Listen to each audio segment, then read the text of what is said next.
Hi friends, ఈ వీడియోలో చిక్కుడుకాయ ఫ్రై ఎలా చేయాలో చూపిస్తాను. లాస్ట్ వరకు చూడండి. ఒక గిన్నెలో ఒక ఆయిల్ వేసుకొని అది ఈటెక్కిన తర్వాతకి తాళం గింజలు, ఉల్లిగడ్డలు, టమాటా ముక్కలు వేసుకొని ఫ్రై చేయాలండి. ఇవి ఫ్రై అవుతుండగానే కరివేపాకు, తగినంత పసుపు వేసుకోవాలి.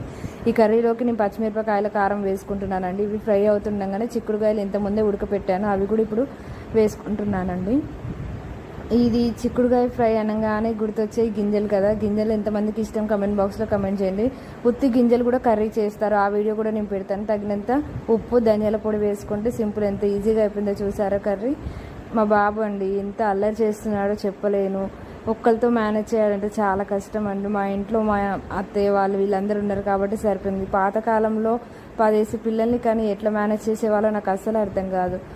వాకర్లో కూర్చోబెడితే ఆయన ఆట ఆయన ఆడుకుంటారు, మా పని మేము చేసుకుంటాం. మాకైతే చాలా ప్లస్ పాయింట్ ఉందండి ఈ వాకర్ తేగానే. ఇంకొకటి ఏంటంటే, ఈ వాకర్లో కూర్చోబెడితే వాళ్ళకి నడవడం ఎలాగో కూడా ప్రాక్టీస్ అయిపోతుంది. ఫైనల్గా మా కర్రీ రెడీ.